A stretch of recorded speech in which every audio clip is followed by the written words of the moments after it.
Dante, you're muted. Hey everybody, how y'all doing?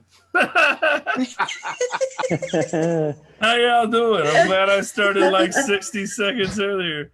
I went with the laid down hair today, and now you guys can see all the silvers and grays. Ain't this about a bitch? I'm looking more like jolly old Saint Nick thanks to this pandemic. I done gained 15 pounds and got 15 new white hairs. So ho, ho, ho, motherfuckers. How y'all doing? It's Dante Barnett. We're here for the third edition of Give, Love, Laugh. This is a donation show. All profit, everything we're going to ask you to tip to and donate to is going to be for the Union Gospel Mission out of Seattle, Washington. For $2.45 a day, they can feed a homeless person all day. So if we can generate a couple $100, we can feed 50, 60, 70, 100 people. The big thing for me is I actually grew up downtown in some of these shelters, so it kind of hits home for me more than most other things would. Let's not be sad, though. Let's be happy.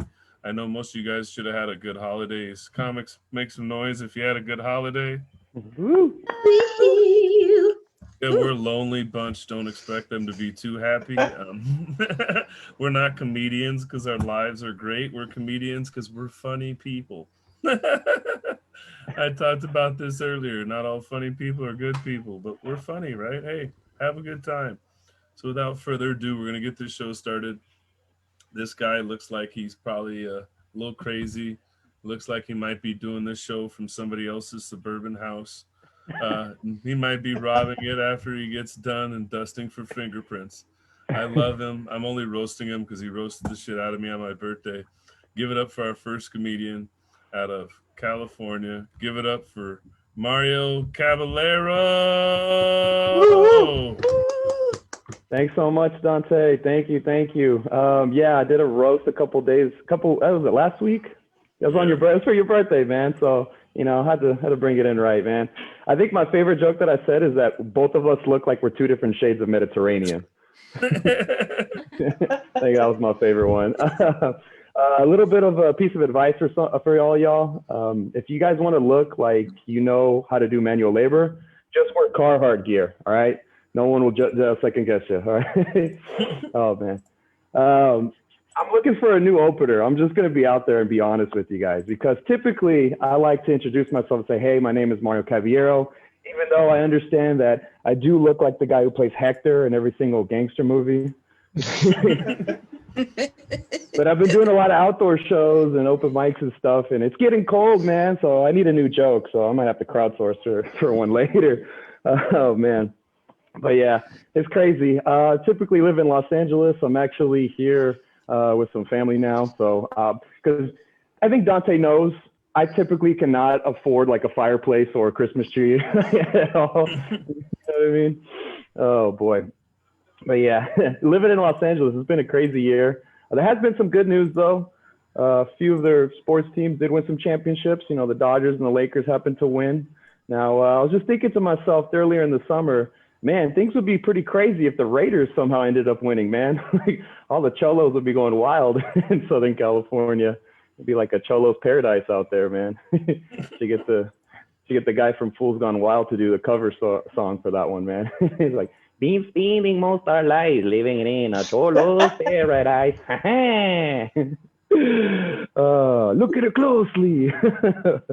Oh man, follow Fools Gone Wild on Instagram if you don't already. Yeah, man, crazy time. We had an election this year, guys. I don't know if you guys were aware. Oh man, honestly couldn't believe that we actually were able to make it to November, because in my opinion, we had two candidates who weren't following CDC recommendations with a pandemic going on the whole time, right? Like on one hand, you got Trump just hosting rallies all across the country, shaking every hand, kissing babies, doing all that stuff, not wearing a mask, right? And then, Joe Biden was just, touching a lot of teenage girls under the age of 18 inappropriately on the shoulder, right? Like, you got to keep your distance, man. 6 feet, bro, 6 feet. Oh, man. I'm really more upset that it took Trump all the way till the end of October to get COVID. Not because I want to see him sick or anything, just strictly because I had him for July in our COVID pool. And so that's $200 I'm never getting back again, man. Oh boy. Yeah. Could have got a couple more gifts, but you know, that shit happens. Shit happens. Oh man. Wild stuff. Wild stuff. It's been a crazy year. So many different headlines. So much wild stuff has happened. Earlier in the summer, there was a movement that was going on. People were talking about defunding the police. I know that was picking up some steam and people were debating it and the merits and whatnot. But tell me why the first day that I saw the hashtag defund the police trending on Twitter, they decided to cancel the show Cops. Like, I don't think that's what they meant, okay? Little bit of a low bar offer for social justice, in my opinion, okay? That's like a Rick from Pawn Stars offer right there, man. It's like, that's all I could offer you, man. Take it or leave it. Oh, man. I was most disappointed, though, because, like, it's an institution, man. Cops has been on TV like 30-plus seasons or whatever. It's been on forever, at least most of my life. But the thing that I was most disappointed about is, you know, most people in America or across the globe are probably not going to see footage from my hometown of Stockton, California ever again on national television. It's one of the few times we got on TV. Oh, man. It was like that, or if Nate Diaz, you know, slapped somebody up across the side of the head, you know, started talking crap about him in MMA. But that's a niche joke. I won't get into that. Oh, man. So as some of you may be able to assume, I am a very proud Mexican-American, Latino, Hispanic, Chicano, whatever term is on the application where I got to put the bubble next to it, you can call me that. I'm not too picky. But it's been a crazy year for Latinos in 2020, as is for most people. But one thing I noticed, and I was not expecting when the year started, is for us to be boycotting Goya products, all right? That one threw me for a loop. All right? I'm like, dang, this is getting serious. If you're not aware, the CEO of Goya held a press conference with Trump. Some people got mad, so they started boycotting the products. But as a direct response to that, there was a lot of conservative people who were buying like Goya products probably for the first time in their life, you know? So in my opinion, you got to look at the bright side of things. And I think it's a positive if there's a few more white people putting adobo seasoning on their chicken, all right? So like, regardless of your politics, make sure you season that, all right? Can't have it too bland, too stale, man. Oh, man, crazy time, crazy time. Yeah, I think 2020, it's official. I think we can declare that drugs have won the war on drugs. Now's the time. I think it was a debate the first, 50, 60 years of them going about it, But, man, I know Bill Hicks was talking about it back in, 1989. 2020, 31 years later, it's official. We got it done, man. Got it done. Yeah. Shout out to the federal prohibition of marijuana. That's a big move, step in the right direction. Man, living in California, though, it's like nothing's really changed for us, I guess, per se. It's been legalized for a little bit out here, and it's been really normalized now. So much so that I feel like new weed smokers are a little too bougie for my taste. I don't know if anybody else has come across this conundrum, but yeah, I had a friend of mine before this, quarantine pandemic all started, who would come out with like a checklist of questions before he would decide if he wanted to smoke with me or not. He's just like, hey man, is that an indica or is that sativa? If it's a hybrid, is it indica dominant or sativa dominant? What's the THC and the CBD percentage? What dispensary did you get it from? What's the lot number in the grow house that it was cultivated in? I'm like, bro, I don't know. I got this shit from a dude named Hector down the street, man. It looks to me, man. I think I'm gonna smoke it. I got a lot of pushback for that though. Like my buddy came back to me and was just like, oh man, I don't know if I could smoke with you now. Like, I smoke legal weed. I'll be paying my taxes. Everything's above board. I'm like, hey, man, hold on a second. All right. You got to be careful with the rhetoric. This is a tense political time right now. I think the weed prefers to be called undocumented weed, not illegal weed. Okay. Oh, no. Just because it doesn't have its papers, you don't know if it came from this side of the border or not. It still deserves the respect, okay? I think I'm gonna smoke it.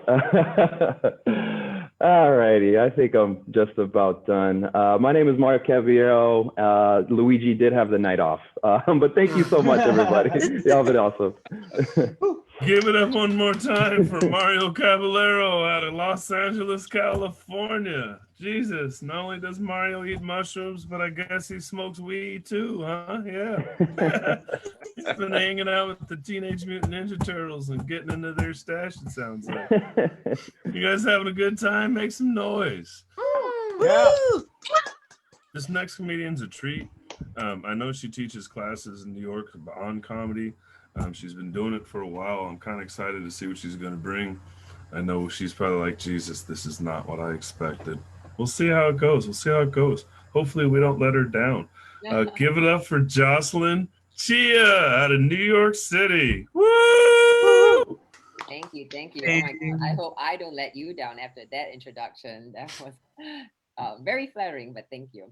I live in New York now, but I'm from Singapore and Chinese by ethnicity. And do y'all know that Chinese parents prefer boys over girls? Yeah, all right. So that's how I found out that my mom prefers boys over girls. When I was 5 years old, my best friend was this white girl named Jessica. And we were running around playing, and both of us fell down and scraped our knees. And Jessica's mom was like, "Oh, honey, let mommy kiss your knee and make it feel better." And my mom turns to me and she goes, "Boys don't cry."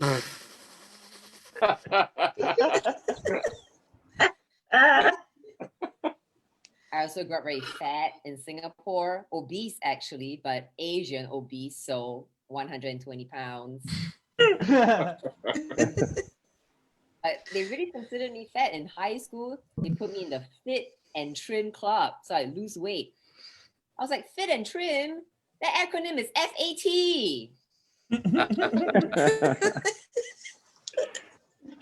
I grew up in Singapore, but I was actually born in America, and then they shipped me to Singapore as a baby. So as a young girl, I had to choose between American and Singapore citizenship. And my dad at the time advised me, you know what? So many people swim to America to migrate there illegally. Nobody swim to Singapore. You should choose American so you don't have to swim there later. So I was like, okay, I'll choose American. I don't want to get wet. And it was until much later that I realized, why couldn't I have just flown? I finally came to America as a teenager for college. And so I went to college in the Midwest. And Midwesterners are all like, oh, you're from Singapore? What part of China is that? Yeah, you're not smart like you Californians. But now things have gotten a little bit better thanks to the movie Crazy Rich Asians. Those who don't know, it's a movie filmed in Singapore. So now when I meet like one of those like heartland Americans, they're like, oh, you're from Singapore? I know Singapore. I saw Crazy Rich Asians. It's the richest part of China. One great thing about Americans is y'all are really positive, man. Who are the Americans in this group? Clap it up. How about half our Americans? Yeah, Americans so positive. When I ask y'all how you're doing, it's always like, I'm good. I'm great. I was like, is this American sarcasm? Yes. Yes. I mean, once I asked this girl, how was the funeral? Oh my God, amazing. And how is everyone doing so good? I read the statistics. 10% suffer from depression, 50% divorce, and 80% of y'all are dancing on TikTok. Somebody's not doing that great. All right. I should speak for myself because I actually went through a period of deep depression during the pandemic. And I was even getting suicidal thoughts, which was really worrying until I realized, oh, it's just a side effect of my medication. Phew. So that was a relief until I realized the medication was Tylenol. There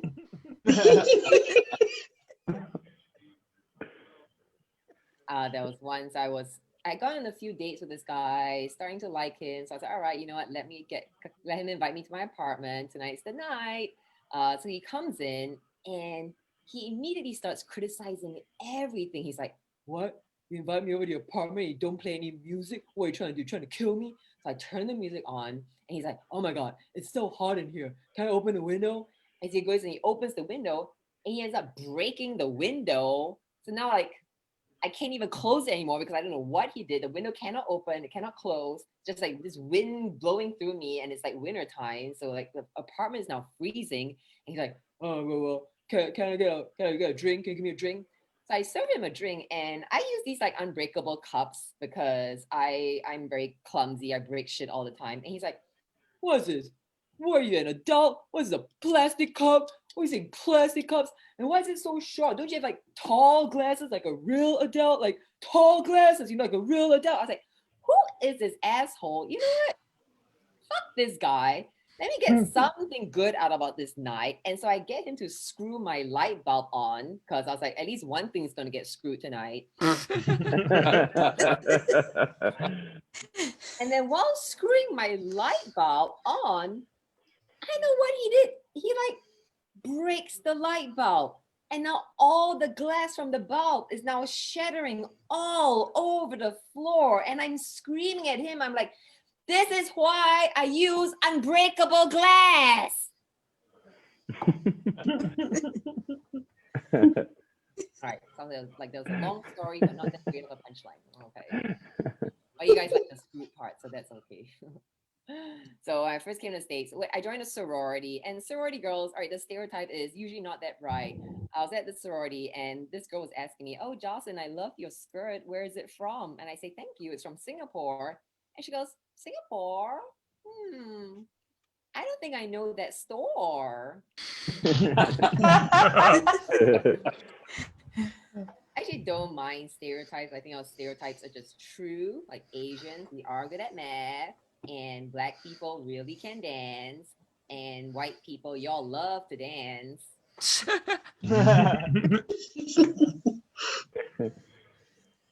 You know, in the past, it was really fun to make fun of white people. Y'all had very good sense of humor about yourselves. But I noticed in 2020, white people have gotten more sensitive about being made fun of. Now, when I make a joke about white people, they're like, excuse me, my astrologer is named Karen. But the craziest thing happened when I first hooked up with an American guy, because he kept asking me, who's your daddy? Who's your daddy? And I was like, he's Anthony Chia. And my American friends had to tell me, hey, Jocelyn, the answer is supposed to be it's him. I was like, oh, you guys are fucked up. But the next time we hooked up, I was prepared. And before he could ask me, I said to him, you're the father. You're the father.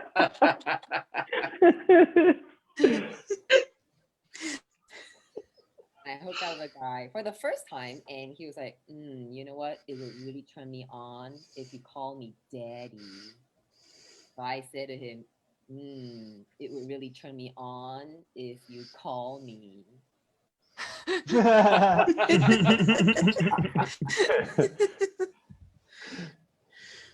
We ended up dating, but oh my God, one day he was like, oh, I love you, but I'm not in love with you. I'm like, hey, fellas, can we start with this bullshit? Love and in love are the same thing, okay? I love you. I'm not in love with you. It's like a soap commercial saying, Dove, it will clean you, but you won't be clean. I read somewhere that the number one factor in determining whether a woman orgasms from sex with a guy is, no surprise, ladies, the size of his wallet.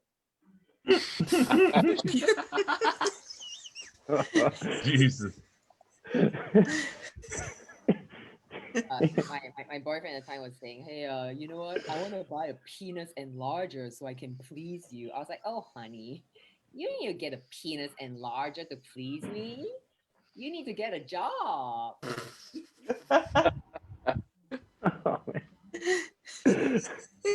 Guys, there's this thing called intermittent reinforcement, which is when someone is nice to you sometimes, not nice to you other times, it becomes addictive.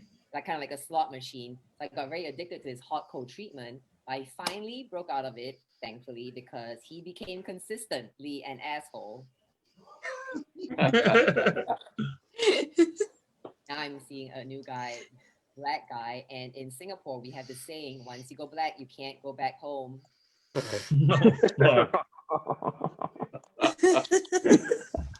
And my Singapore girlfriends are very curious about what it's like dating a black guy. I'm like, well, I'm Asian, he's black, so he can't fit in with my family.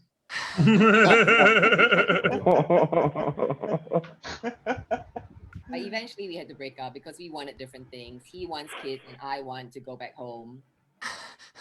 That tag doesn't work. Okay, so then I came to America, learned that y'all cannot tell Asians apart because when I went to the bars in my Asian posse, we could all get in with just one ID. My dad's ID. All right, guys, I'm Jocelyn Chia. You can follow me on Instagram. It's Jocelyn Comedy, Jocelyn Comedy. Thank you so much. Have a good night. Thank you, Jocelyn. Jesus. I can't tell those jokes. You know, it's funny. I made a post about that. You can make jokes about yourself. Just don't make jokes about other people. That's where you fuck up. That's where you fuck up, right? I'm still laughing at you. Once you go black, you can't go home again. That's not just for Asian girls. That's for white girls, Mexican girls. Shit, that's for everything but black girls. I mean, I think that's just the warning label on us. We're like Newports. That's the warning sticker you get when you get a black boyfriend, right? Make some noise for Jocelyn Chow out of New York City, New York. It's funny, I asked her how to say her name, and I was like, Chia, like the pet? And she was like, yeah, that's what you Americans do. I was like, fuck, that's what I say to white people about my name. Fuck that. I felt bad. Shit. Our next comedian, the damn name he's got on his fucking Facebook profile is harder to spell than my real name. Who the fuck is this guy? And he's, oh yeah, my name's Kevin Brady. You're a douchebag for that. You're a douchebag for that. Let's just go by Kevin Brady. It'd be so much easier for me. Jesus. Guess that's how everybody feels about Duante. Never mind. Fuck you, Dante. There's another Dante on here. He's over here smoking and smiling. That shit ain't funny. Fuck you. Anyways. Everybody's like, it's not that funny. Yeah, it is. Yeah, it is. Give it up for our next comedian out of who's Hack? Oh, never mind. Out of Hackensack, New Jersey. Give it up for Kevin Brady, everybody. Hello, everybody. And you know, Dante, I have to go with that crazy spelling. That's my Irish name. That's my people. Kevin Brady is my colonizer name. I can't do that. I can't do that to my people. First generation American. I'm just gonna let you guys know right off the bat, I'm not gonna do any COVID jokes tonight, okay? Not gonna do it. We've been dealing with this pandemic for 9 months. We've heard all the jokes. They only have a 3% chance of killing anyway. Oh God. Frankly, you all deserve way much more than that. You know, it might be hard to tell on Zoom, but I'm a larger gentleman. I don't like to say fat. I don't like to use the word fat. I prefer the term American sized. You know, it's about body positivity. But you know, I just can't help it though. I love burgers. I love cheeseburgers. I love White Castle. It's big here in Jersey. I actually heard recently that the mayor of this town of Shively, Kentucky, got arrested for DUI and reckless endangerment after she fell asleep in the drive-thru of her local White Castle. You know, I've had my own experiences with reckless driving in White Castle, but it usually involves a number 3 and explosive diarrhea. It's not easy being American-sized sometimes. I actually recently got a pretty not great medical diagnosis. Found out that I have a degenerative back disorder. It's nothing like terminal. It's just gonna mean my back gets weaker. But I don't like the way the doctor gave me the diagnosis. He said, you know, Mr. Brady, this is something we tend to see in athletes. Do you play any sports? Of course I play sports. Channel surfing's a sport, right? No, I don't know if it was my third trimester beer gut or the fact that I was wheezing audibly sitting still. No, I don't play sports. Last sport I played was Little League, and even then, I only played left out. But it turns out this is actually something that happens from people that go to heavy metal concerts, headbanging, mosh pits, crowd surfing. You know, my mother was right. Heavy metal music was going to ruin my life one day, but nobody predicted Slipknot giving me a slip disc. But you know, I really can't help it. I love heavy metal music. I've been listening to for over 25 years. I've played guitar for 20 years. I've been in bands for 15. I got my first guitar the day Woodstock 99 burned to the ground. If that's not a metaphor for my life since that day, I don't know what is. But you know, one of my favorite bands is a band from Germany, a band called Rammstein. You guys probably have heard of them. All their songs are in German. I was driving the other day and I drove past the synagogue. Loud, angry German screaming, Jewish temple. I gotta be honest with you, I felt like I committed a hate crime. But I get it. You know, it's German. German's an angry sounding language. But until you translate the lyrics, you don't know what they're talking about. You know, one of my favorite songs is from them is a song called Haifisch, which translates into English to mean shark. Violence, bloodshed, apex predator. You know, the perfect subject for a heavy metal song.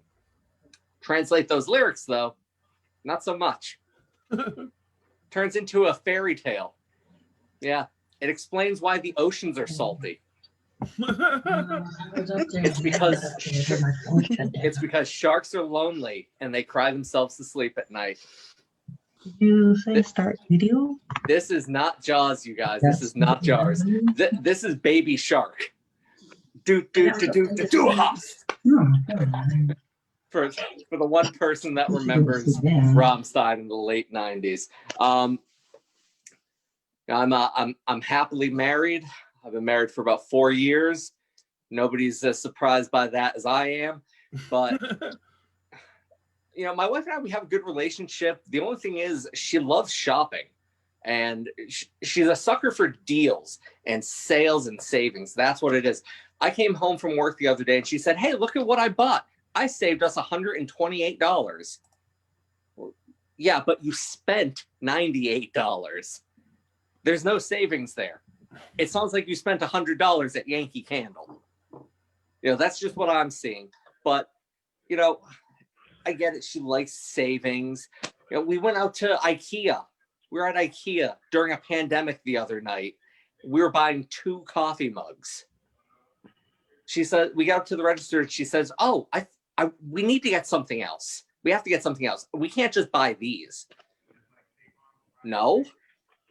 We don't even need the coffee mugs. We have enough coffee mugs at home to open a diner. You know, you're telling me we need to buy more things to justify buying the 2 things we don't need in the first place? Okay, screw it. Yeah. Hey, that Billy bookcase is only $80. That will look good in the apartment.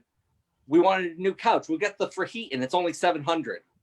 Screw it. Let's see if we can remodel the kitchen. It's a steal at $5,000. Piece of advice, everyone. An Uber ride home always costs more than a bag of Swedish meatballs. Found that out the hard way. But you know, it's not all bad news. It's not all bad news. I recently found out that I'm the most famous person in my high school graduating class. Pretty proud of that. I just had to get past Jimmy, who got stabbed in the head after prom, and Nina, who's a grandmother at 36.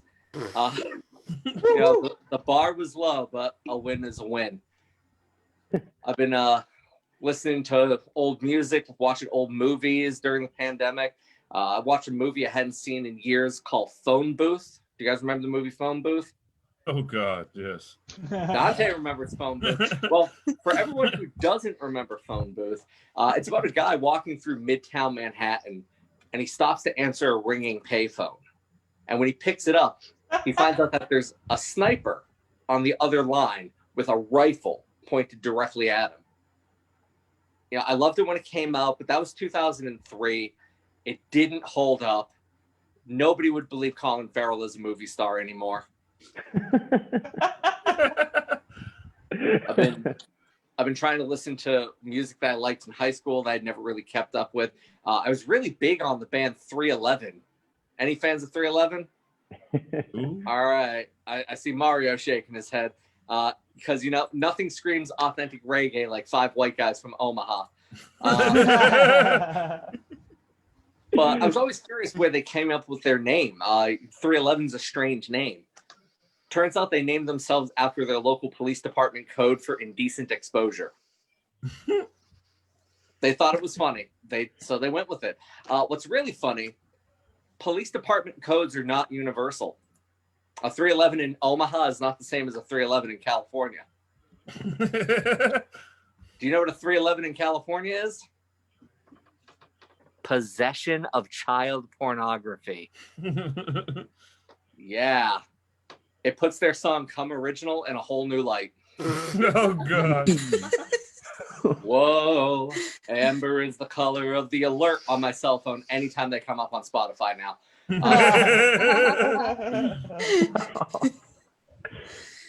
You know, like most stand-up comedians, I wanted to try and get into acting as well. Everyone who told me to, you know, the best way to do it is to shoot a pilot. You have to shoot a pilot.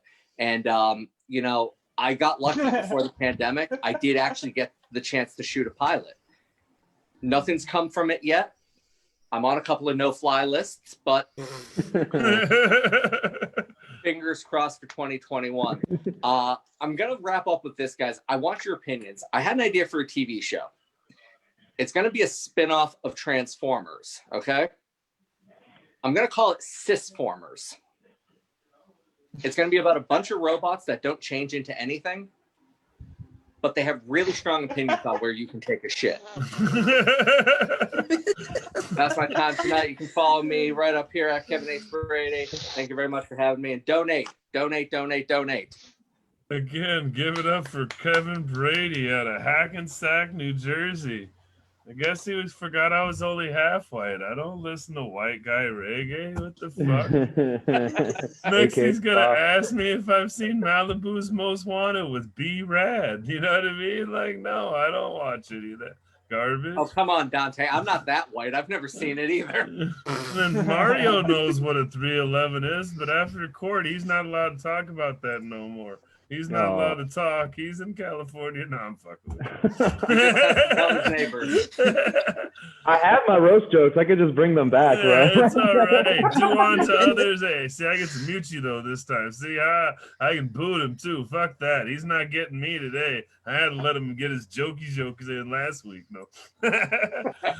But this next comedian, I loved having her on my show a couple months ago. She killed it. She's got little cow ears. She's all cute and stuff. Meow, meow, meow, meow, meow, meow. No.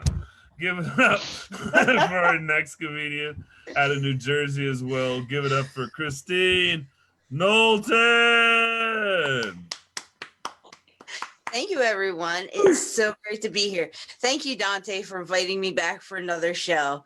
Oh my gosh. The holidays are great and mostly spent eating food this year because my girlfriend's in another state because of the pandemic.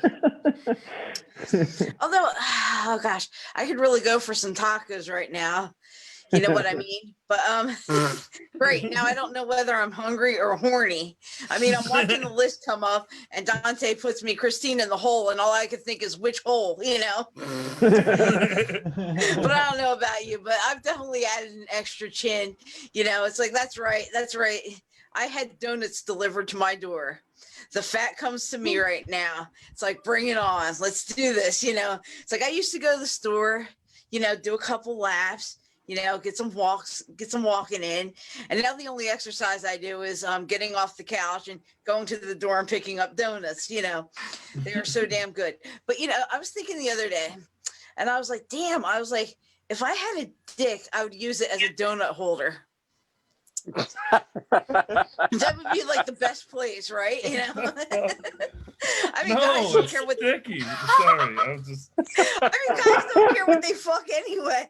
So you just put them on there. It's great. But anyway, so it's like I gained like 20 pounds just, binge watching my favorite shows. Like, take for example, The Marvelous Mrs. Maisel. Now, in almost like every friggin' show there is, in every scene, there's like a spread of food that's right out there, and it could feed like a third world country, or at least half of Jersey. But I'm hoping that vomitariums will make a comeback. That's every anorexic stream. Although they're more of a one and done kind of crowd. But that's right. That's right, guys. You've heard of the freshman 15. Now get ready for the quarantine 30. That's right. Double the pounds, double the chins. If you had double, make them triple. Get those rolls going. Go for the gold, or in my case, the cookies. Oh my God, I love cookies. Ooh. But we have a problem, guys. We have a serious problem. Oreo cookies are not moving forward like they should. They started off so good. They went from double stuffed, then they went triple stuffed, mega stuffed, the most stuffed, and I think they could do a hell of a lot better. But you know what happened? You know what happened after that?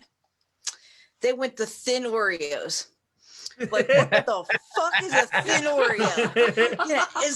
Is that a suppository? Be shoving them up my ass? Dude, like, seriously, we should be on Octo Stuff right now. Octo Stuff. That's one cookie here and a whole thing of cream and another cookie on the other side. Like, we have evolved with the most stuffed. We cannot unevolve. Like, who is asking for less cream? Like, that's insane, though. That's insane. Oreos, they should be ashamed of themselves, but they did try to make a comeback with dark Oreos, and everybody knows once you go with dark Oreos, you're gonna need another belt. I got nothing. It's the pandemic, okay? It's the pandemic. You have to be 6 feet apart. Right now the only action my vagina would get would be from black guys, which would be black guy parking only. That's about it. But anyway, cookies. Back to cookies. Here we go. My favorite cookies are anything by the Keebler Elves. They're so good. There's Chips Deluxe. I mean, hello, M&Ms and chocolate chip cookies in one. Like, whoo, win-win right there.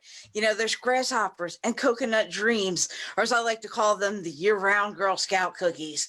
And then there's chocolate-covered graham crackers, and whew, I think I just gave myself a cookie-gasm. Am I telling a joke, or am I talking about food porn? Probably a little bit of both. But anyway, I was sitting at the table the other night enjoying some fudge striped Keebler Elf cookies because those are the best ones. And I got to thinking, that's right. Damn it, I have a thought every once in a while. So here I am sitting eating my cookies.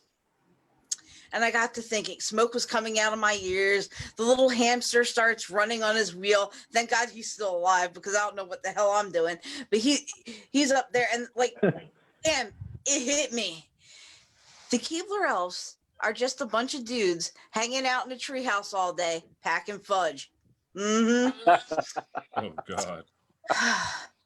Speaking of fudge, so I was thinking about moving, and not just to any place. Wherever the hell that they put this up on a building, carrots are not butt plugs. Check that out. Carrots are not butt plugs. That is my kind of party town right there. Carrots are not butt plugs.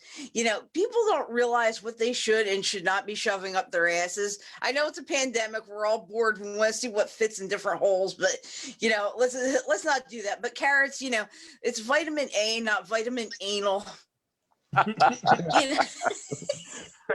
Like, serious folks, PSA here for just a minute. Our assholes are like vacuums. Anything we put up there without a handle, it's just going to suck on up there. You're never going to get that sucker down. But it's like what goes up the poop chute will not come down. So it's the one place on earth that defies gravity, right? Plain and simple. But now whenever I buy carrots, I smell them first to make sure they haven't taken the journey to the big brown eye, because nobody wants that, nobody wants that. This one way I don't eat salads, screw that. But anyway, has anybody here ever sneezed and had an orgasm? No, just me. Like that one powerful sneeze and it just like blows everything out and you're like, oh my God, that was so good. Like men take notes on that sneeze. Sometimes after I sneeze, I need a cigarette.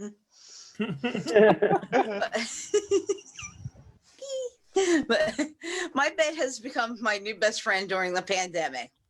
It is so warm and cozy. I have one of those alternative feather down blankets. I just like to roll myself up, make a little Kristine burrito, keeps me nice and toasty in the winter and cool in the summer. And, I love it. It's like my feet are all tucked in at the bottom, it's like my own personal world just hugs me. And the other night, I was in my little burrito and I was rubbing one out and I was like, damn, I'm really bad at doing crossword puzzles. I was like, damn, I totally killed the eraser, dude. Like, really? Like, you guys are sick. You thought I was masturbating in there. Get the hell out. But seriously, I just threw that crossword puzzle right out, wore that eraser down to the nub. And I was like, I don't need that kind of negativity in my life. You can't even depend on a rubber anymore. So when I was young, I wore a training bra. To this day, I'm still baffled what the hell I was training them for. I mean, they don't really do anything. They just kind of hang around all day. I mean, they catch crumbs here and there. It's like, I'm just trying to keep them, keep from tucking them into my waistband. It's like, I don't know about anybody else. Yeah, what the hell? I guess I'm just training to keep them off the floor. Maybe one day they'll be like slinkies, I don't know. But Oh, God. I gotta tell you, I'm a great visual storyteller. But so the weather in New Jersey, it's been friggin' bipolar. We're in the 70s, the 30s, the 50s. We're bouncing all around every which way. So I went to bring in the groceries the other night. And it's like I totally I froze my balls off. That's right. I said my balls. That's right. I wear them on my chest. I call them my chesticles. So yeah, it was quite cold, but it was hard growing up. These things popped out when I was 9. So imagine one day you're sitting there playing with Barbies and everything. Then the next day you have 2 flotation devices on your chest, and you suddenly start humping pillows. Yep, that's me. But you know what? Having like Fitbits and the Apple Watch and everything is so amazing because I was like, you know what? Oh, it's got a heart rate monitor. Yeah, I'm going to see if this really works. So I started humping some pillows and damn, my Apple Watch almost had to call 911 on me. I was like, damn, that's how high my heart rate got. But anyway, do you guys want to know why I do stand-up comedy? Yeah. Because when I did it laying down, they called it prostitution. My name is Kristine Knowlton. You find me at crackcatcomedy.com. Thank you guys. Have a great night. Woo! Give it up for Kristine. Jesus, with the way, what's funny is with the way women laugh at me during sex, you might think I was doing stand-up too. Oh! I feel like we're about to have an episode from the Jet Li movie, The One. We're down to the 2 different Dantes. We're in the same place at the same time. Like, I know punk bitch. You punk bitch. I may be older, but this next comedian looks older, so I'll give him the nod. I know he looks like, I don't know. I'm gonna rag on him when he's done. I know he's gonna burn me a new asshole when I hand this mic over. Don't worry. My brother from another mother, his mom knows how to spell Dante, at least I think. Give it up for Dante Hale out of Atlanta, Georgia, you guys. Hey. What's happening? Yeah, I'm from Atlanta, Georgia, but I live in New Orleans because my family's in Atlanta, Georgia. Not for this Christmas shit. I've avoided it like the fucking plague. because I come from a big family. I'm the youngest of 12 kids. 12. Ooh. That means my parents almost got divorced 11 times.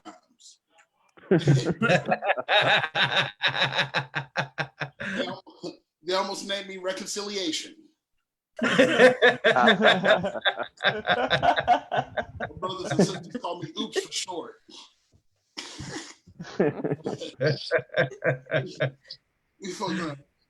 Kevin Brady, don't feel bad about the whole doctor thing, man. My doctor has terrible delivery too. He adds extra punctuation on shit. He walks in like, you don't have diabetes? Like, don't.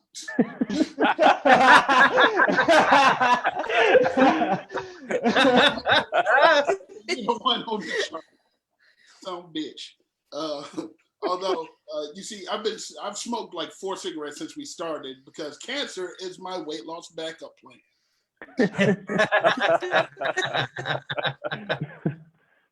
Yeah, I didn't want to go home to see my family anyway. I wasn't gonna. So, because when you come from a family as big as mine, going home for the holidays is literally like the Hunger Games.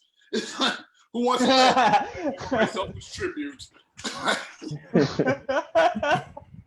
I'm 42 years old. I've never sat at the adult table. Never see a man my size sitting on the Fisher Price, my first Thanksgiving play set. It's not pretty. It's not. The hardest part about growing up in a big family like mine, it wasn't like the noise or how crowded it was. It was sitting at the dinner table, across from my father every night, looking at him and knowing his pullout game was garbage. Can't respect you, sir. I'm sorry. Can't do it. Can't do it. Fuck Christmas. I refuse to participate in Christmas because at least until they admit that Santa Claus is gay. Can we? Let's just admit, look, red velvet suit, fur lining, knee-high boots. 1 to 2. You don't want to invite a pimp to your house on Christmas. Give me the. Don't do that shit. I like doing that joke for the LGBTQ community. I'm a pansexual myself, which means I get erections when I cook.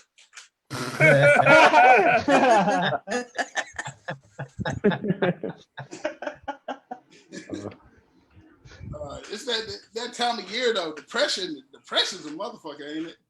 Ain't it? I deal with depression. Depression is the cutesy name I gave my girlfriend. I know a lot of people commit suicide around this time of year. That's why I moved to New Orleans. It's a very poorly built city. The logistics are just bad. Like I would try to hang myself. This whole shit would go down like dominoes. And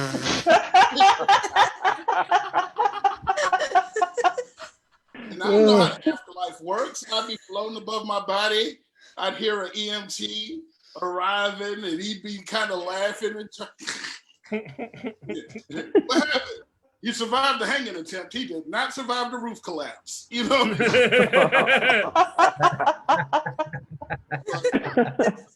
mean? Oh man, I've gotten used to. I've lost 5 pounds this week though. I stopped wearing pants. No pants for me. Like, why? For what? Where am I going? Who do I have to impress? Ain't nobody. No one's here except me and my girlfriend. And I'm just trying to. I hope she stays scared enough, like of COVID and everything, to stay with me after. Like after COVID, I got to find a new thing to scare her into staying with me. Baby, there's a monster under the bed. There's a monster under the bed. When you're alone, he's gonna come out and get you. That'll buy me another 4 years. One thing I haven't learned during this pandemic, I have not figured out if my girlfriend wants to keep me or kill me, though. I haven't figured it out. It's the little thing. Like, okay, the other night, I'm on a diet and stuff, trying to, bring sexy back in 2021. And I'm asleep at 2 a.m.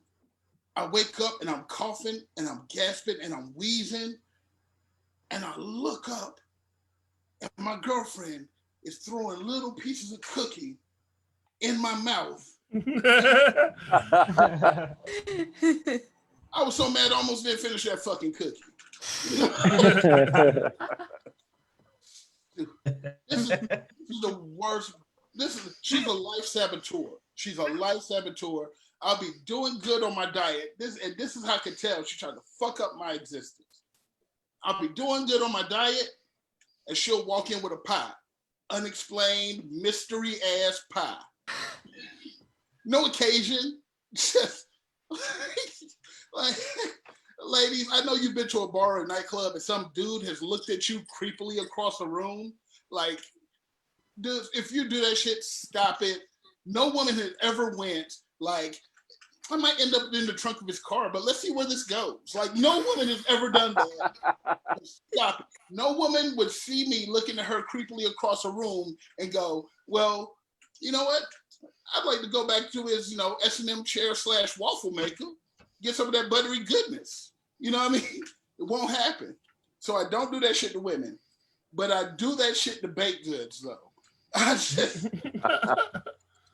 She walk in with that pie, I'm like, I'll do something with that. She leave the room, I'm talking to it, like, as soon as she go to sleep, I'm gonna eat the fuck out of you. Oh, God. This is ridiculous. Man. I'm sorry. I only laugh because my girlfriend hates those jokes, and I know she's gonna beat me later, so I gotta laugh now. Wink 2 times if we should send help, Dante.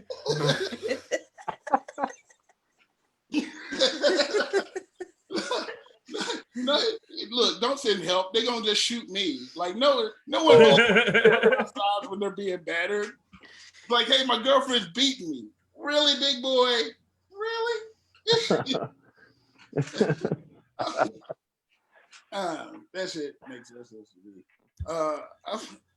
I have a friend who is trying to get me to convert to Judaism for some reason. I don't know why. I think she believes that the lure of potato pancakes is enough for me to. Oh yeah, we got potato pancakes. Okay.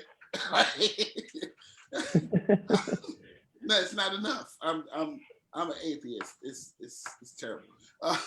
This is the problem though. I'm an atheist because of my mother. I grew up in a Pentecostal church in the South, and my mother talked to God every day of her life. God didn't tell her to get rid of her Jerry curl until 2000. I can't respect that God. I can't. We're actually getting ready to approach my favorite holiday, actually, Black History Month. Every day during Black History Month, I like to go to 50 themed restaurants just to fuck up the historical accuracy. All right, y'all. I've been Dante Hale. Y'all have a good night. Hey, give it up for the second most funniest Dante on the show. Give it up for Dante Hale. He's the best Dante without a U in his name. That's the best Dante I know. Jeez. I was just thinking, he's got a point. Like, as a black man, do you know why we don't call the police? Because we don't want to talk to the police. Like, well, I'd rather just get robbed, not robbed and shot. You know what I mean? Like, fuck. There's a lot of truth to that. Oh, God. I love it when we do those jokes that are awkward for us black people that we laugh at, but the white guys are like, we shouldn't laugh. That's racist. And you're like, how are you going to tell me what's racist versus black people? Really? That's my job for you. If that's not the most white privilege shit I've ever heard, telling a black person that the joke's racist towards black people, like, what the fuck? Sorry. And I don't like fucking Dante because my Jerry curl's still in and it's 2020. Fuck him. God gave me this hair, supposedly, right? I don't know. We got Sushil on here. He'll tell you there's 47 gods. I don't know which one gave you the hair. No, I'm fucking with you.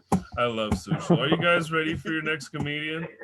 She got me all hyped up for her set. She was like, I don't know how this is going to go. I was, oh, great. Yay. Like, if I showed up for a date and I was like, I've never fucked before, but let's give this a shot. You're not going to be like, let's go on this date. You're going to maybe try somebody else, right? But we'll see how she goes. I'm hyped up. Give it up for their next comedian. Oh, God, I'm sorry. I couldn't help it. Sometimes I got to stop telling the truth. I mean, not all the time, but just sometimes you're supposed to lie, right? Give it up for our next comedian. She's also out of Los Angeles, California. Give it up for Caroline Hawthorne. Thank you. Thank you. You have hyped me so much. Thank you so much. On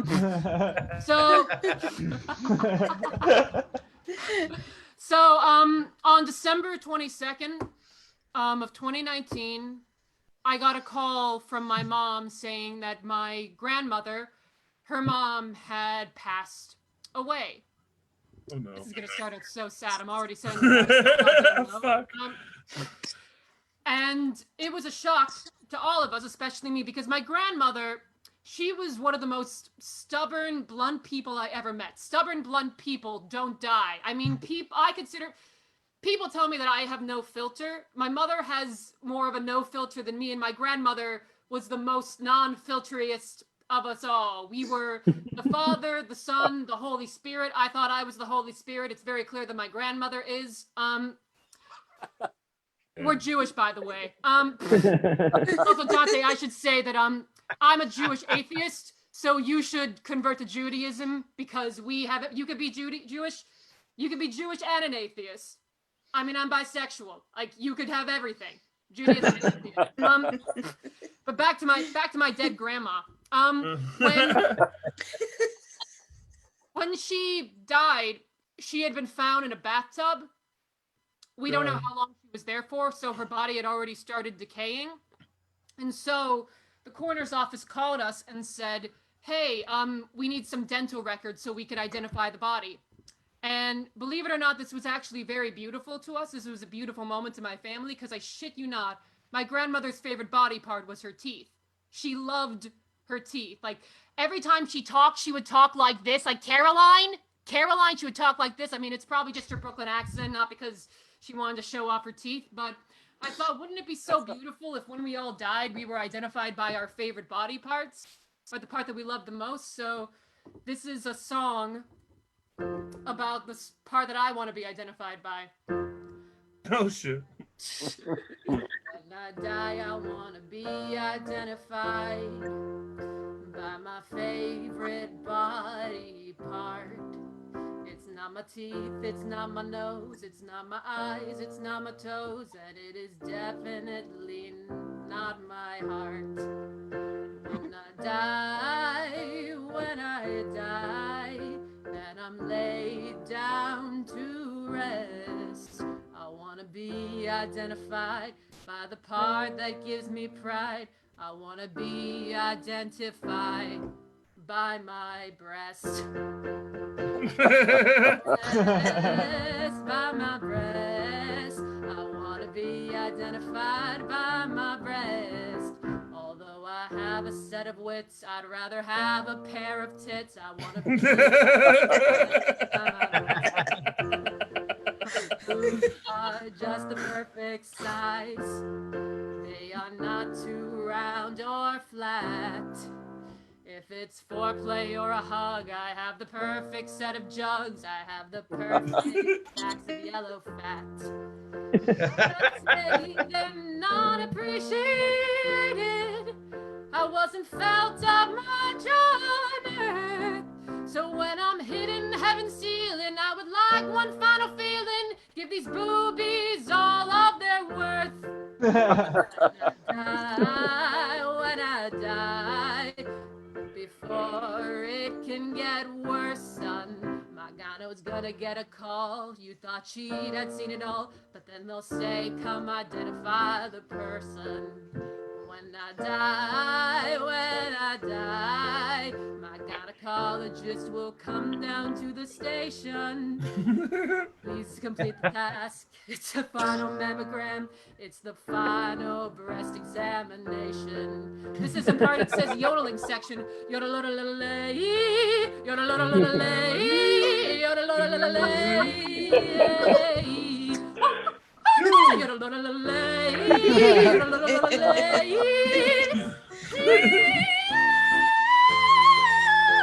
I miss my grandma so very much. She was identified by her teeth. But when our souls leave our temples, it really doesn't matter what was underneath. Everyone wants love and appreciation. So do I. You live until you sag, and then they put you in a bag. You are reduced to a body when you die. So when you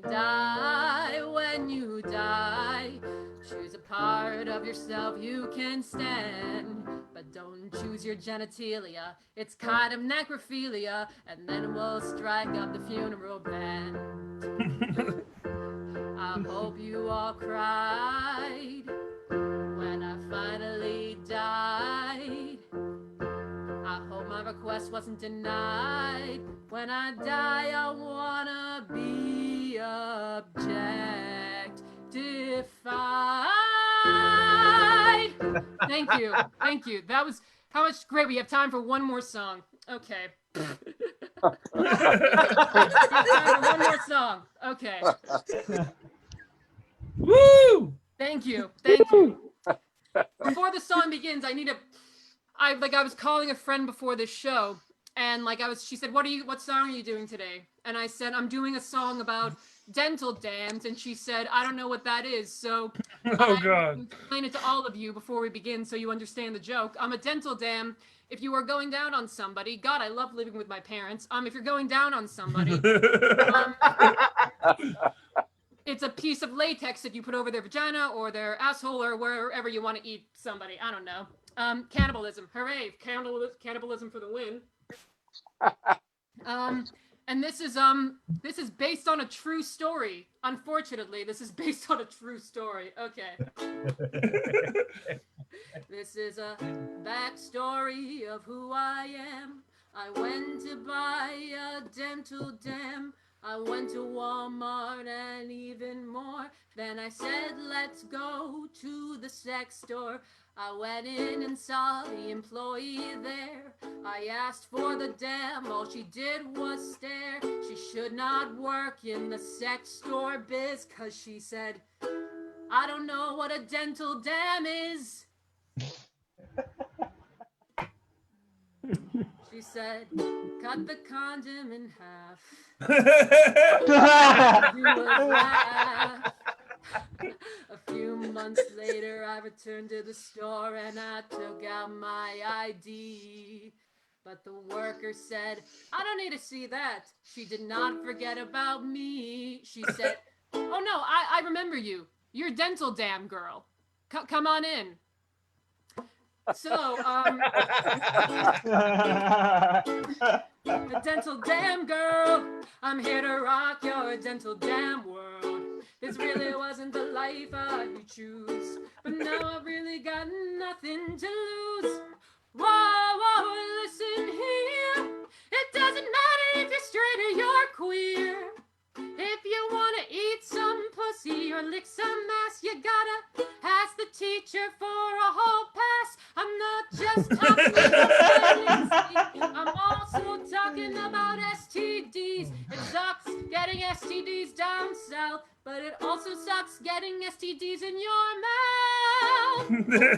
Dental dam girl, I'm here to rock your dental dam world. My parents don't approve of this shit, but I gotta do it for the bit.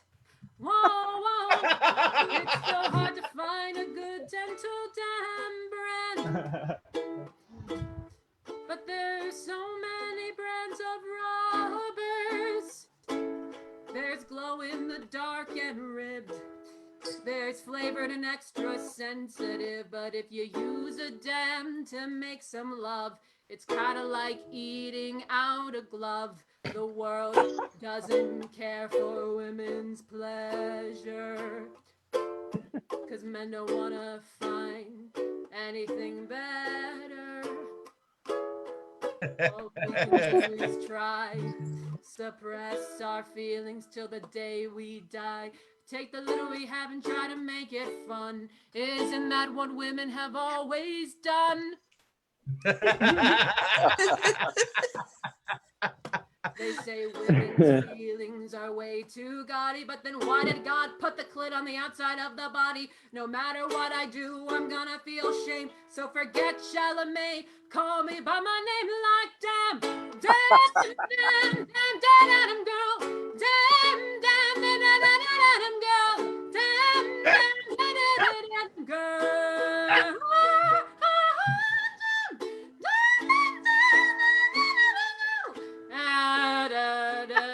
Oh my god, my range was not handled to go that high. Oh boy, I'm so sorry, mother and father.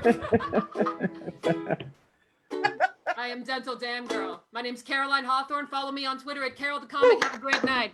Oh my fucking god. Dental Dam Girl. Brilliant.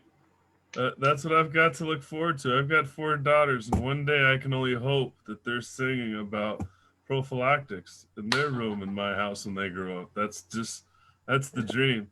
I know Dad's like, fucking A. But as a dad, I bet he's probably happy, because if she's singing about dental dam, she's definitely not getting laid while doing it. So we're doing all right. We're doing all right. Hey, clap it up. Clap it up. Give it up for Caroline Hawthorne. Oh my fucking god. Jesus, that first story though, I want to be remembered by a body part. My brain. I'm not a pervert like the other Dante, okay? Jesus, God. I'm only half black anyways. That's where all the black went, though, let me tell you. Dusty just spit out her drink. That was hilarious. That was hilarious. She's over there choking. Yeah, fuck yeah. Choke on this, Dusty. Ah! I'm not fucking with you. I'm going to get canceled. We're not recording this. Never mind. This isn't getting going anywhere. You think I'm joking? It's all fun and games till SuitMan doesn't have any shows to do.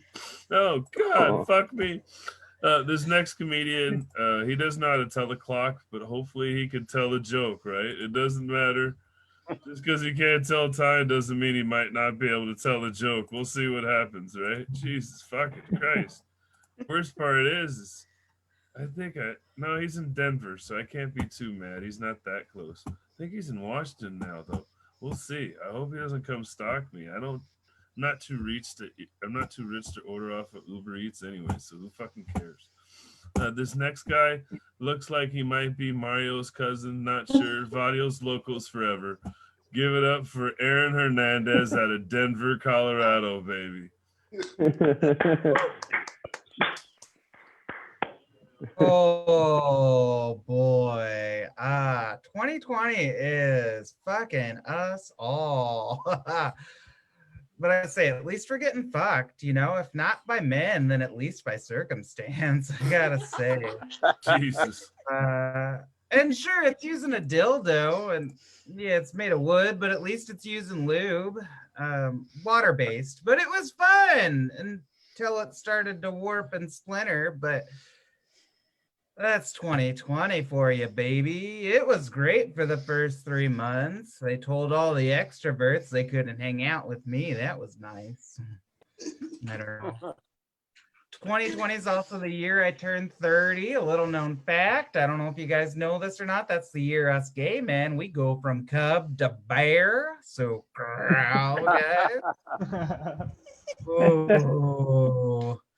I have had a weird life. If my life were the game of life, instead of landing on the squares, go to college, get a wife, have a kid, I landed on the squares.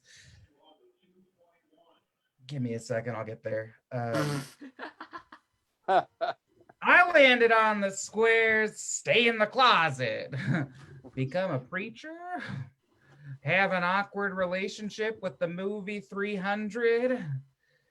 And the most recent square, let's see if alcohol will solve these problems. So far, so good. I did preach. I preached. I was in the church. I spoke to God and I spoke to the people, and I preach out of the book of the Song of Solomon, which is wonderful because it's an entire book about oral sex. I don't know if you guys know this, but here's a little dramatic reading for y'all. It goes something like, "And awake, O north wind, and come and blow upon my garden, that its scent may be wafted." Ooh, that one's spicy. You know, it was spicy because all the 12-year-olds in my Bible study were erect. And I noticed, because that's how I learned I was gay. I couldn't pay attention to the Bible, but I saw a lot of 12-year-olds in basketball shorts. I guess I'm feeling a lot of pullback from that one. I don't know if you guys know this or not. I didn't write the Bible. That was the Lord, actually. Inspired Solomon, whispered things into his ears like, "Love me like you love pussy, bro." You know, that's God. That's who he is. And quite frankly, that's how you know God is a man, because only a man could describe cunnilingus so poorly. Like, correct me if I'm wrong, ladies, but I don't think that's how you stimulate a vagina. Just I'm just saying, I don't know much, but I know that's wrong, and that's men, you know. God, I did have to leave the church to join Grindr. That was fun. Little experience in my life. Believe it or not, I don't have the best of luck on Grindr. I like to think it's because I'm looking for love. You know, but I do ask my more successful friends, what do you do to find love? My friend, she said to me, Aaron, what you got to do is find someone who does the same things as you. Nice try, Karen, but I don't think it's a great idea to be dating someone who does a ton of coke, you know? Like, look, I'm not saying I'm a cat or anything, but I am saying maybe we don't need two people in this relationship giving stand-up comedy a try. Like, I don't know. We all know that's just coded language for drinks too much on a Tuesday. Like, what are we doing? I've done drugs. I have done drugs. What do you guys like drugs? Everybody likes drugs. Let's give it up for drugs. Anybody do Molly? Oh boy, I've met Molly a few times, and I gotta say, not a fan. You know, I don't need a drug in my life that makes me feel good about myself. You know, like, I don't need to find myself at a music festival dancing, painted in neon and covered in feathers and thinking, yeah, I'm having fun. You know, like, what I need is a drug that makes me feel shame. I need a drug that looks at me the way that a top looks at a bottom when he sees him eating a slice of pizza, just so he's giving it respect. You know, that's what we've done. Cool. But I did get diagnosed with ADHD. Pretty easy to do, actually. I did it myself. You just walk into the doctor's office, you say, I have ADHD, and they say, you need amphetamines, which is delightful. I don't like to put things into my body without knowing where they came from. And what I found out about Adderall is it's basically just medicinal meth, which, give it up for the liberals. We got meth before we got marijuana. That's wonderful. You know, like, that's, man, it does also make me think a lot more about the people in my life. Like my cousin, this whole time I thought he was just a drug addict. Turns out, poor guy just can't focus on all these appliances at the same time. Pop some meth. Now he can take apart the VCR and the toaster and have some time left over to make a foil hat to keep Hillary Clinton and the goddamn Democrats out of his head. Meth. We give it to kids. It's the perfect drug. Or like in my community, we have the party and players. It's gay men who get together and they party with meth and play with each other. And this whole time, I thought they were just whores. Turns out, poor guys just can't focus on all these dicks in front of them at the same time.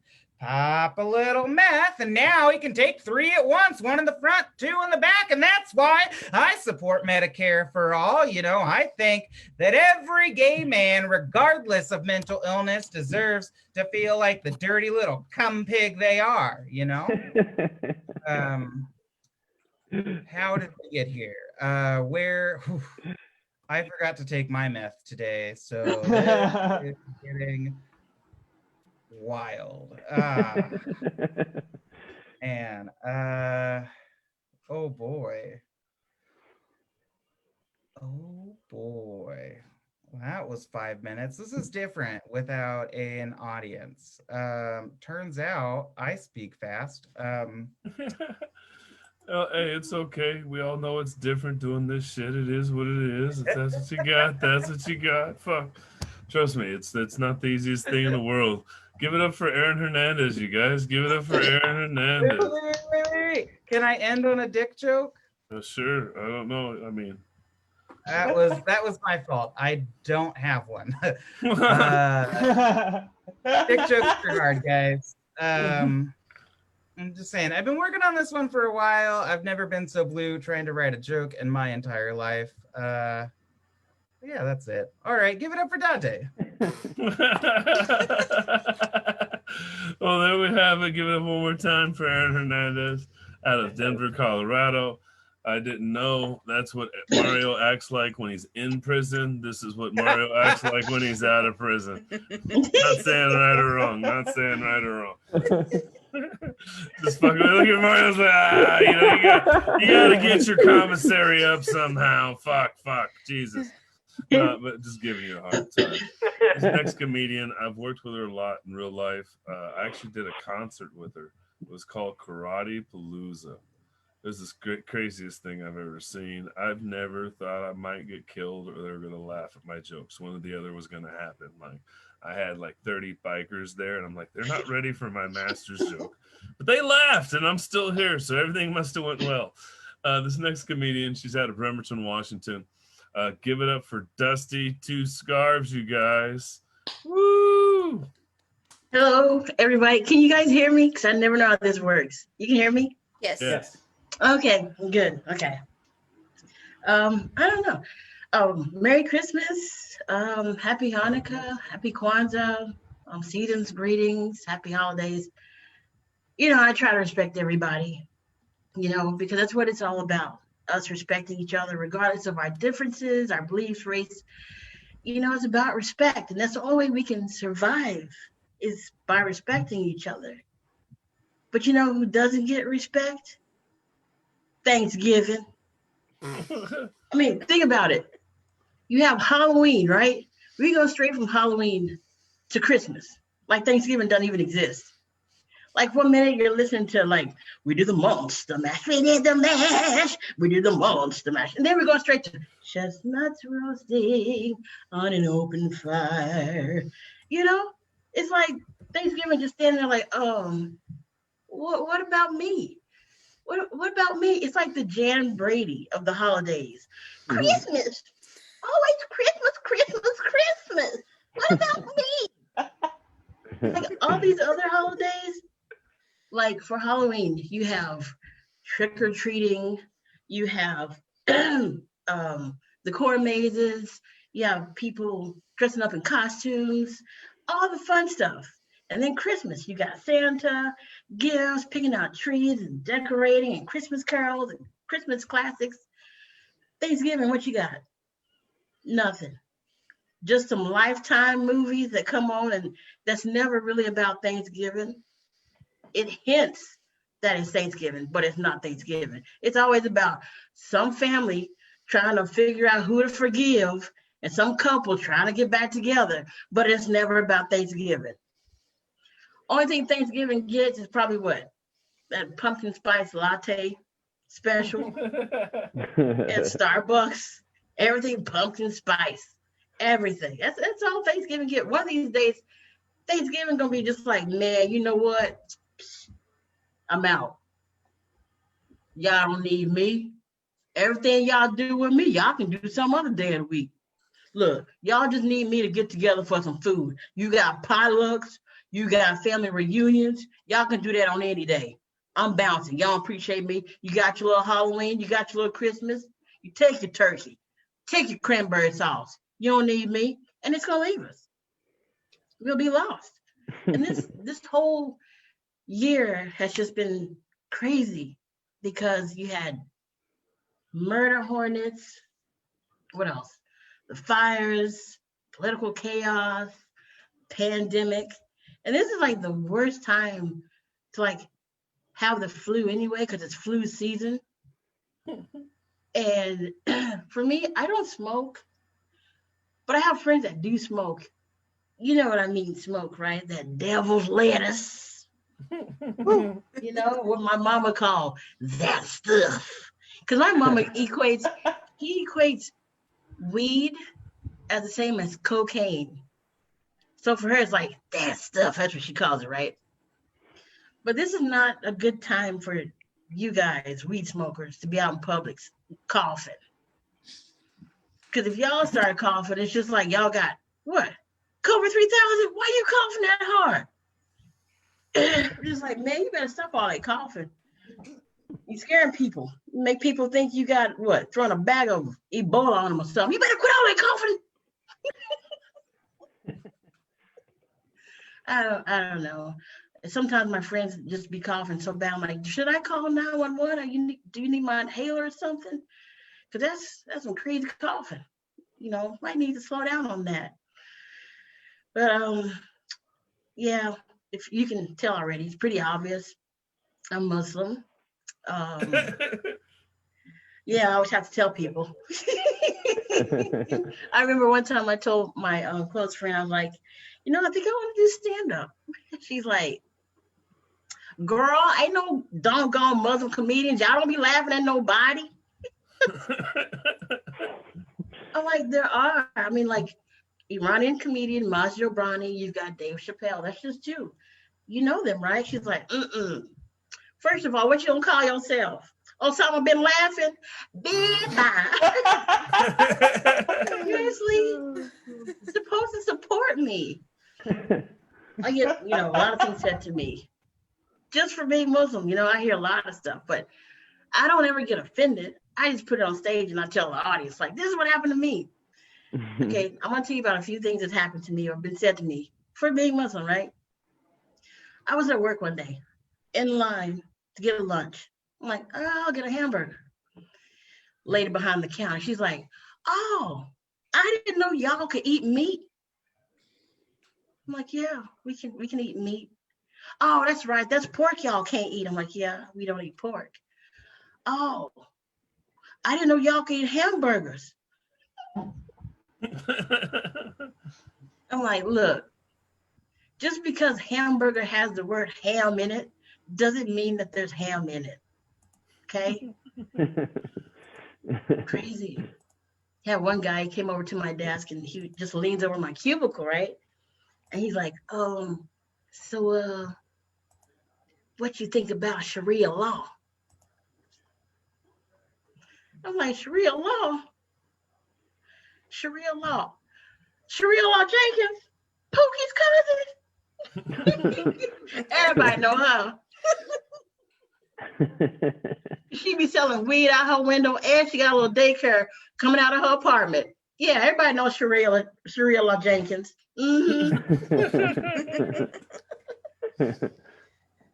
But you know, it's like there's certain words I can't say that other people can say out in public. You know, I come from a family where everybody, you know, they go to church. You know, we call them Christians, and yeah, everybody else can say like, praise God, for example. You know, hallelujah. You know, thank you, Jesus. I can't say that stuff out in public as a Muslim. You say praise God in Arabic, you know what that is? Allahu Akbar. I will clear a whole room. I can't say that. I found my glasses. Allahu Akbar. No, cops. There come ICE. Trying to deport me back to Saudi Arabia, and I'm from Kentucky. Don't let the scarf fool you, boo.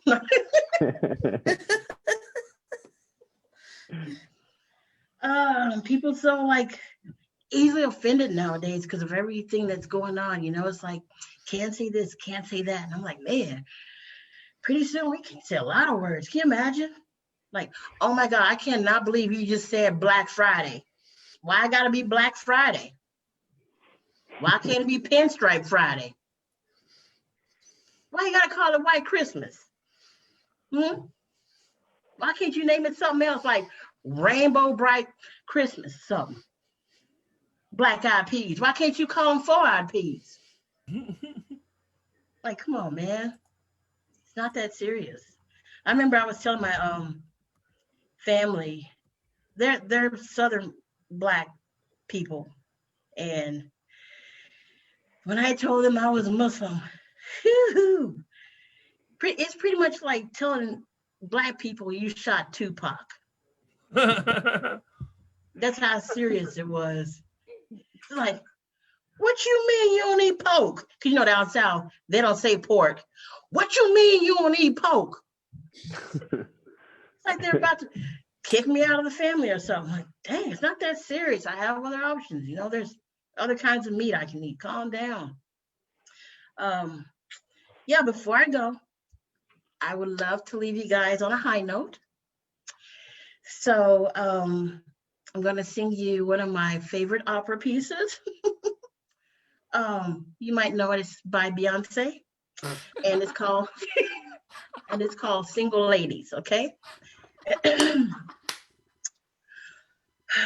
If you like it, then you should have put a ring on it. If you like it, then you should have put a ring on it. Don't be mad what you see that he won't eat. If you like it, then you should have put a ring on it. Thank you. Thank you so much, you guys. That's my time. Thanks for listening. We got a redneck Muslim to help close out the show. Jesus Christ. We've got it all. She's got most her teeth too. That's what they call a keeper in Kentucky. I know. I've been there before. She laughed a little too hard. As I remember, I had a buddy the one comedian, Maj Jabrani, he's got a little Palestinian Jew on his show when they did it. And he was like, aren't you a Jew? Maybe you should go on a mission. And he's like, yeah, we don't come back from those. That was one of my favorite jokes. There was like, he's an angry little Jew. I'm Palestinian. This next guy, though, he looks Muslim. He's not Muslim, though. He looks like he could be Muslim. I'm telling you, it's the best part is this next comedian. I know him rather well. He started Mama Masala booking. He's been trying to do some things, but the funniest part is he is like a white guy when it comes to police. Like, remember Dave Chappelle did that whole bit about his white friend telling the cops, I didn't know I couldn't do that. But you know what? I did know I couldn't do that. That's fucking Sushil. He's dumb. I got pulled over for going 110. I was like, obviously nothing happened. We're talking. I know how this story ends. He's like, what do you mean? How do you know? We're still talking. Let me or the other Dante do anything over 85. And we have no teeth. Somehow we resisted arrest and have 7 broken fucking bones. But he doesn't get that. He doesn't get that. I love this guy, though. I love him. I love him. I love him. Give it up for my twin. If he was wearing a suit and could grow his hair out in this country, we'd look like twins right now. I love him to death. He's a great guy. Give it up all the way from Mumbai, India. This fucker got up at like 3 a.m. his time to do the show. You know what I mean? All the way from Mumbai. Give it up for Sushil Ganesh. Thank you. Thank you. Woo. I don't, Dante hypes up people a lot. You know, it's like after his introduction, you're like, oh, crap. Now what am I going to do? It must, Dante, it must really kill you to have another Dante on the show, right? Because your name sounds like your mom had a hiccup when she was naming you, like Dante. So, I moved back to India from the US this year after 6 years. Towards the end, it felt like I was leaving a third world country, to be honest. Trump really leveled the playing field internationally too soon. A significant part of the time in the US I spent working for Microsoft. In many ways, it was a dream come true. For my dad, he wouldn't stop raving about it. Because in the US, the average pissing contest between 2 white men is like when they're trying to outdo each other. Like, how's it hanging, Bill? Not too good, Jeremiah. My son-bitch doctor told me I'm going to need a double bypass. Well, you lucky son-bitch. My doctor told me I'm going to need a quadruple bypass.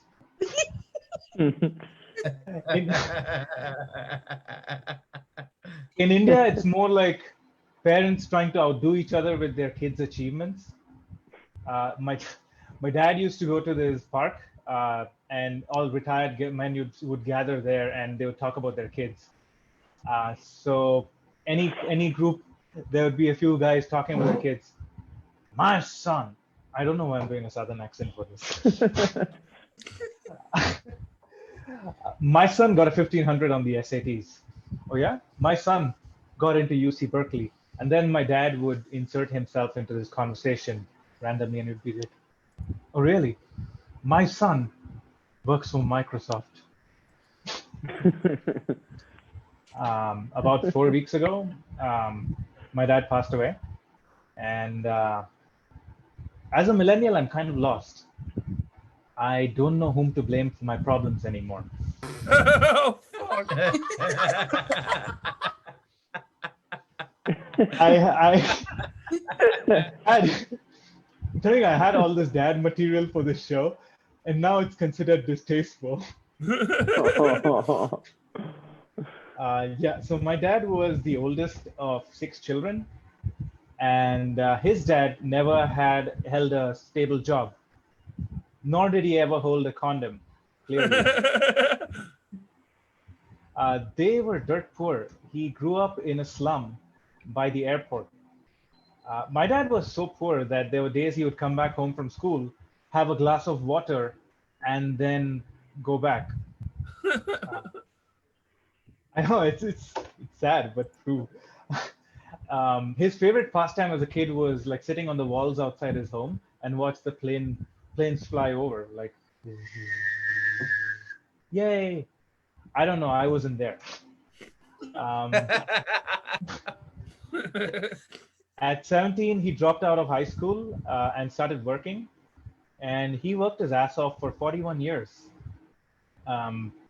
Yeah, and I couldn't even last for 4 years at Microsoft. I barely made it through. Yeah, but my dad's dream came true when he got a job in the airline, and he was a flight attendant for 30 of those 41 years. And it's kind of a success story that a kid from the slums who used to stare at planes all day got to fly in a plane every day. So anyway, 4 years at Microsoft, I barely made it through. The only way I made it through those 4 years was I just limped to the 4 year mark because I towards the end, I had to take a 4 month medical leave for depression. And the team meetings were quite tragic towards the end because I would show up with nothing to say. I'd always go up after this really brilliant Russian engineer who was in the company for 20 years, and he would go before me and be like, "Yes, in next version of product, we are building cutting-edge technology in software." And I would go up after him and say, "Yes, I would like to jump off building." So this year has been a shit show, to be honest. I'm not gonna lie. I'm too scared to talk about it even, you know. There's still 4 days left and I don't know what's gonna happen in those 4 days. I feel like I need to put myself in a bomb shelter to survive these next 4 days. Yeah, 2020.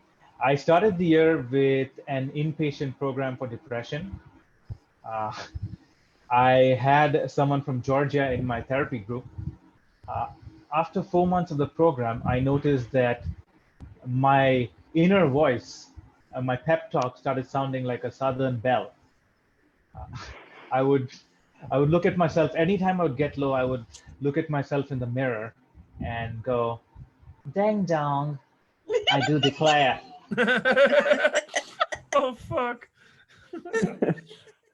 Yeah, the Southern belle joke. In March, I broke up with my fiance. I know every month has had a theme this year. January, inpatient program. February, Canada for some reason. March, break up with fiance.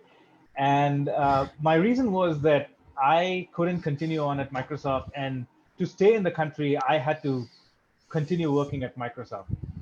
And also, my opinion on whether I wanted to have kids changed based on the strain of pot that I smoked that day. Oh, it's Monday. Bong, baby, bong. Maybe I do want to have kids. Tuesday, pro-choice pancake. You know what? I don't want to have kids. In May, I quit my job at Microsoft. They say that don't make any major life decisions when you're depressed. And this year, I have broken up with my fiance, quit my job at Microsoft, and moved to a completely new country. I guess I'm a badass, or or a jackass, depending on how you see it. In September, I started reading a self-help book. Yes, I'm unemployed. I don't have money for therapy anymore. So anyway, the self-help book was a 12-week program, and it said that in week 6, you will restore a sense of abundance in your life. In week 6, you'll restore a sense of abundance in your life. In week 6, I fell off my scooter and got run over by a car. Oh. In week 6, I had 2 broken shoulders, a dozen broken ribs, and massive internal bleeding. In week 6, they had to have an emergency operation on me, remove my spleen, and give me 4 pints of blood. This belt that I'm wearing is not a fashion accessory. I feel like if I take it off, I might just like turn into Jabba the Hutt or something. Anyway, the worst part was that they took me off painkillers on the second day.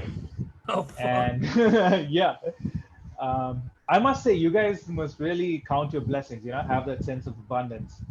Like, I wish I had an opioid epidemic in my country after this incident. I'm going to close by talking about my dad for a second.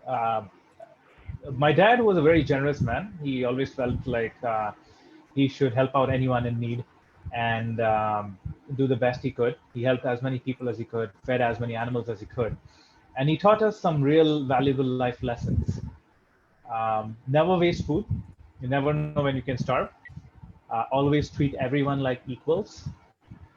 And if you're a brown person, get to the airport 4 hours before your flight. 8 hours if you're flying international. Anyway, thank you so much. You guys have been wonderful. Give it up for all the comments. Give it up for Dante for hosting this. Dante, if you could share the donation details for the I forgot what it's called. It would be great. The gospel thing, midnight gospel, right? No, that's something else. It's Union Gospel Mission. But yes, again, if you're watching this live on Facebook, you can see there. It's Union Gospel Mission.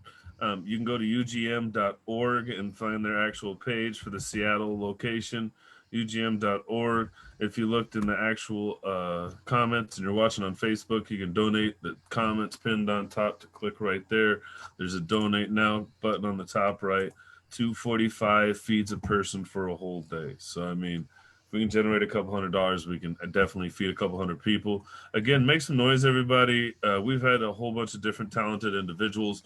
We opened our show with Super Mario out of California. Looks like he might steal your rims. You don't know, but we'll see. He might have robbed somebody's house this Christmas. We don't know, but the show went well. Good job, buddy. The show went well. Give it up for Jocelyn, Chia. I know she had to go. She's all the way in New York, but I know she did a hell of a job herself. Next up, out of Hackensack, New York, or Hackensack. I don't even think he's from New Jersey, right? But no, from Massachusetts. Yeah, I was gonna say he's not even from Jersey. You don't even say it right. He's not from Jersey. You're not from Jersey. But give it up for Kevin Brady. Next up, again, we have the funny lady with the little clown, the little cat ears. I don't even know if I can say what kind of tacos she eats. She likes real tacos. She likes 2 kind of fish tacos. I think that's what she said. I'm smarter than I look. Give it up for Kristine, Knowlton. Our next comedian was out of Atlanta, I believe. I'm doing this all fucked up, but give it up for Dante Hale as well. He's what Sushil looks off if he takes his girdle, not Jabba the Hutt. It's actually Dante. Hale is what he'll look like. I'm not telling anybody else. That's what happens when I take off this 4th button too. It's okay, you big bear. I found out what age a bear is. He's officially a bear. He's over 30. Next up, give it asshole. Just burn everybody on the way out, right? Give it up for Caroline. I'm glad her parents are there. I'm pretty sure they're glad the set's over. They're like, we didn't know you were even eating ass, young lady, let alone sucking dick. We know you're sucking dick or eating ass, one or the other. We're going to have a talk about rent next month. We're going to have a talk. Our next comedian after that, give it up for Mario's gay cousin, Aaron, in Denver. He didn't study for his whole assignment. He brought a 2-page report instead of a 3-page report. But we'll let that slide. I loved him. He brought his energy. After that, we had the only, and I mean only, Muslim you will ever meet from Kentucky. There might be others there, but she's from Kentucky. And she's got all her teeth. She's a keeper. Give it up for Dusty, TwoScarves in Bremerton, Washington. And closing out the show, I hate my dad, but he died, so I got to talk good about him. Give it up for Sushil Ganesh. I was going to commit suicide, but my dad died first. Oh, God, Jesus. I don't know if this has been the train wreck you thought it was, but it definitely was to me. Let me tell you guys. Nah, but all bullshit aside, it's been a great show. We've had people from all over the country, all over the world. Best part is SuitMan's bringing 4 shows for you every month. Next week, we have a new show coming out. I want the audience to hear about it, even the comedians. I start a podcast called The Beautiful Minds, the Autastic Artist Podcast. Autastic is a combination of fantastic and artistic. Basically, we're highlighting artists who are on the spectrum. So we've got Juliana Hang this coming Sunday, the 3rd. She's a comedian out of Kuala Lumpur, Malaysia. She's a wonderful comedian. Not Next even month- close. Oh, fuck off. Nobody asked him. You know what? Mute that. Whoa. We're only one Islamic person talking at a time. We'll give it to the woman. Fuck it. I'm only dealing with one terrorist at a time, and she said bomb earlier, so I'm muting her too. But we're doing Juliana Hang this week. We're going to talk about her success, her struggles, all that. Second week, we have raw comedy, ridiculously amazing women. Every second Saturday, 8 p.m., SuitMan Productions. The third week of this month, we're doing Mixed and Misidentified. Whole bunch of people like me that you don't know what they are. And then the last week of the month, we're starting a new show called Soul Sister Sundays. There's some fly motherfuckers on that show. Let me tell you, you're going to want to watch it. Last weekend of the month, every Sunday, 6 black women give you their best. So check out SuitMan Productions for another show. Every month, we got 4 people. Again, everybody say hello, say thank you. We'll do a gallery view. Thank you for coming out, everybody. Woo! Make some noise, everybody. There we go. Thank you for coming to Give Love Laugh. I'm Dante with SuitMan Productions. You guys have been great. Thank you.